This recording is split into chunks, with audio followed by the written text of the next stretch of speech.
Today's guest is the perfect educator on how exactly to navigate these trying times for parents in America. Joining me now is Sam Sorbo, a successful Hollywood actress, producer, writer, and an education freedom advocate. Sam Sorbo, welcome to Better for America, and thank you for being with me.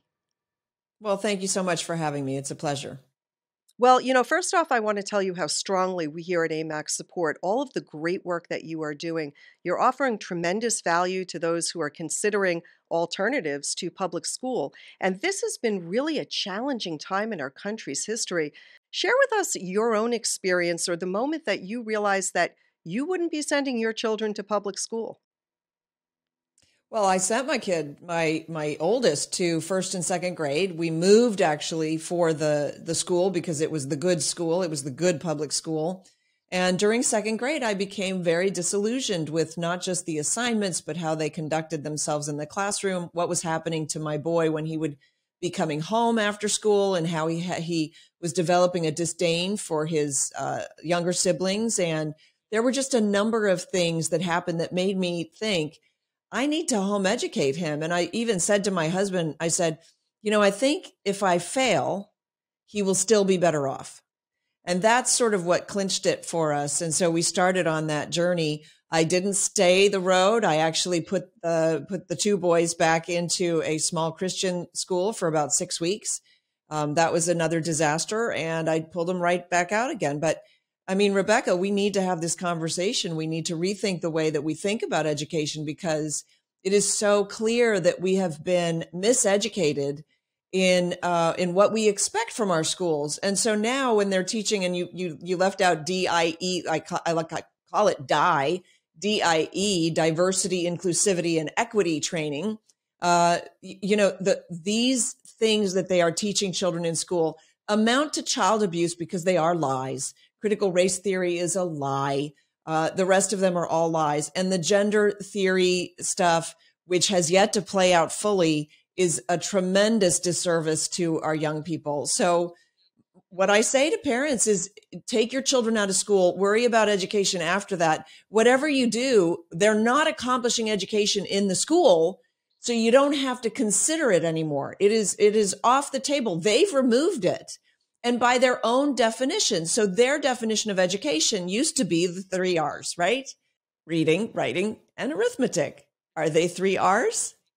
No, it's a lie. But not only that, it's more than that, because reading, once you know how to read, do you know anything? No, that's not education. Those are the tools of education.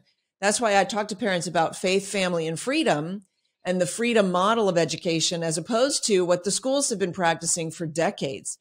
So, people can go to samsorbo.com and find all this information there. I'm very free with my opinions and my the conclusions that I've drawn. It took me well over a decade to reach these conclusions, but now I can't help it. I've seen the truth. I can't go back. Schools are enacting child abuse on children today, and frankly, educating the child is a lot easier than they've led you to believe. So they had this whole sort of, don't try this at home, ladies and gentlemen, but that you can throw out the window. That was just their job security. I applaud you. It takes a lot of courage to make this kind of decision. And for our listeners, they may be wondering, what kind of response did you hear from your young children, your friends, your community members, even extended family when you made this decision? Were you supported? And how did your children react? Because, I myself, I have a 4.5-year-old granddaughter, and I speak to my son and my daughter-in-law about their choices. One of their fears is, will my daughter miss out on some of that, building that the sports and the music and the activities that involve dozens of children at a time. So how did that work for you? Just to give some hope and guidance to those listening. Yeah, I'm sad when I do hear this a lot, the FOMO, the fear of missing out, or the fear of, well, my child won't be socialized, or these other things that creep in that distract from the main issue, which is the education of your child. Why would you put anything ahead of the education of your child first? And secondly, why would you put anything as more important than preventing the abuse of your child, right? Now, the first thing that happens when you drop the child off at school is you are tacitly telling that child, I don't know. They know better than I do. And so when the school challenges your authority, you've already lost the battle. That's abuse of this child, because now the child has dual authority figures, dueling authority figures. And so, now we have a culture where we think that it's normal for teenagers to rebel. It's not normal. It's just become normalized, but it shouldn't be. Okay. And so we really need to unpack everything and rethink the way that we think about education. That's why I developed the playbook for home learning. Oh, look, I have one right here. It's actually a guidebook. It's like a workbook for parents. And it comes with 15 videos. And we walk parents through the whole process of consider what education you want for your child. What are you looking for? What are you hoping for? Because if it's just college prep and career readiness, we really ought to rethink that, because that tells the child that their intrinsic worth is only tied to the amount of money that they make. And as adults, we know that that's not true. We know that nobody dies and then has, I wish I'd spent more time at the office on their tombstone. We know that, but we tend not to impeach what the educators have ingrained in us, right? And they've taught us these things implicitly or up front. They've taught us these sort of unchallenged rules that I am now in the business of challenging. I challenge them all because so many of them are lies. And having a strong support system is important. It's so important having Right. that strong support system. And I believe that one of the reasons that American school systems are really failing is due to the absence of any discussion about God, faith, or morals in our schools. We are a nation that is built on Christian Judeo ideals and values. We believe that we are endowed by our Creator, that the freedoms that we enjoy are not given to us by government or man, but are given to us by God. And so my next question really is I'm curious how much of an emphasis on really incorporating, the Christian worldview in how important is that to strengthen a student's foundation for learning? Well, it's funny. It's such a good question because I did not start my homeschooling journey because of Christianity. It was not that. It was not that important to me. It was important to me personally, but raising Christian children wasn't like the first and foremost. I was very academics focused, and that's why the school was disappointing to me, because they were less academically focused than I wanted them to be. But what happened was God showed me his plan for the family, which is that the parents disciple the children first and foremost in their faith, and secondarily in their academics, but more importantly into just being whole human beings, being people who know how to give, forgive, ask for forgiveness, right? Those are qualities that we want in our young adults. And those are qualities that are completely ignored by the quote educational system. So it's so foundational. So my 3 children are fervent Christians because I showed them what it looks like to be a fervent Christian. I was one, right? But I didn't know that by taking them out of school that I would be sort of imparting that to them as well. I thought I was going to be homeschooling them.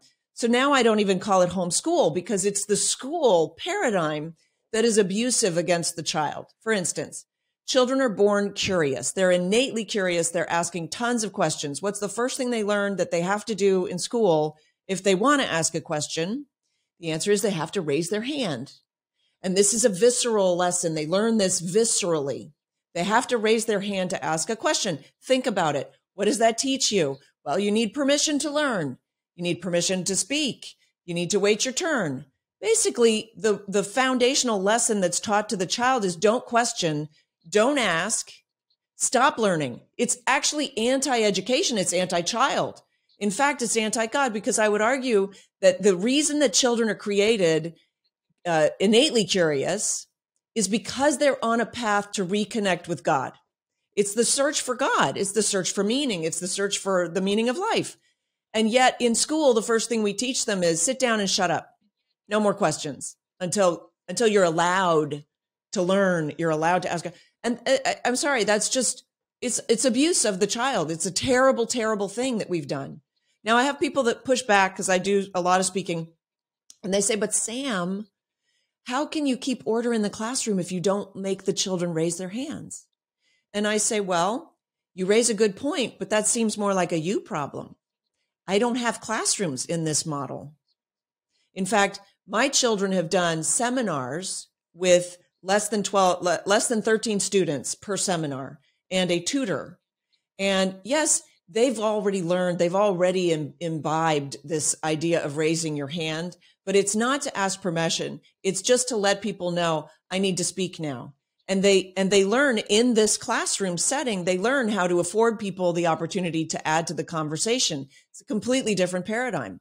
But if you're saying what they needed to keep order in the classroom, I'd say, yeah, because their number one concern is keeping order in the classroom. It is not the education of the child. What do you think needs to be done in order to either fix the public school system, do away with it altogether? I don't see how our nation is going to survive if we just keep the status quo. So I love the question of can it be fixed? And I would say it might be able to be fixed if it were broken, but it's not broken. Everything that you see in the schools today is the culmination of everything that preceded it. And it is a system of enslavement. And that's why I advocate for taking kids out of the schools. Now, there's a lot of pushback because people have gotten themselves into situations where they have to hold down a 16-hour-a-day job or what have you, right? I'm not saying that it's going to be easy. I'm saying you ought to prioritize your children. And once you get your priorities in order, God will redeem your efforts, right? But you have to have faith. And the question is, do you have faith in the government, which is, the force that's so-called educating your child, or do you have faith in God? And God prescribed numerous times in the Bible that you, the parent, and twice the grandparent are the disciple, are the people who are intended to disciple the child. Not the school. Nowhere in the Bible does it say, and parents, make sure your children get a good school, or even make sure your children get a good education, so called. It says, teach your children my words when you walk by the by, when you lie down to sleep, right? Because education starts first and foremost with learning truth. And our establishment is not inclined to teach the truth, much the contrary. So I train parents on this. That's what I developed the playbook for home learning for. And I also coach. It is not nearly as difficult as they've convinced you that it is. And it's a lot more rewarding than you could ever dream. And the way that we win back the culture is we create walking billboards. My 3 children, sadly, or for better or for worse, I should say, are walking billboards for this. And when you meet them, you'll go, oh my gosh, how do I bottle that, right? And it's just about raising your children in the way they should go. Sam, it's been such an enjoyable conversation. You are doing such impactful work. Tell our listeners where they can take part in all of the great resources that you've created, including the playbook for homeschooling or for Yeah, home so learning, I should say. Yeah. I try not to call it school anymore because school is the problem. So it's the playbook for home Mm. learning, and you are the lead learner for your child. You are not necessarily the teacher. It's not nearly as onerous as people think that it needs to be, or that it should be, or that it is. So, and anybody who's interested, go to samsorbo.com. You can actually email me there. If you want to refute anything that I've said in this podcast, I'm happy to go toe to toe with you if you want. I stand by the claims that I make. We need to get children out of schools.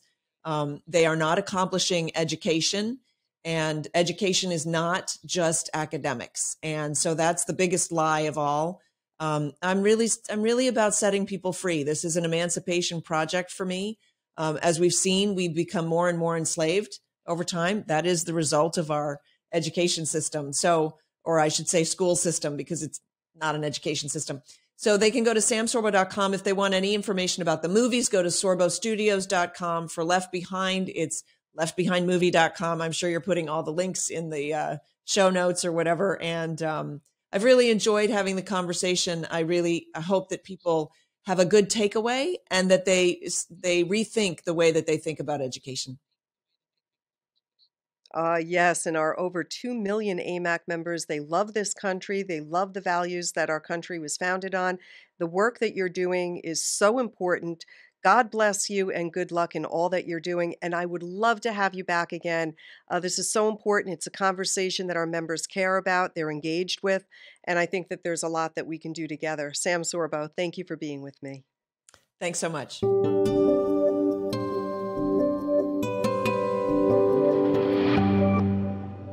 If you enjoyed this episode, you can listen to more just like it. Check us out on iTunes, Spotify, or by downloading the AMAC app. Don't forget to follow us on social media. Until next time, I'm Rebecca Weber. This is your podcast, Better for America. Thank you for being here. Have a wonderful evening.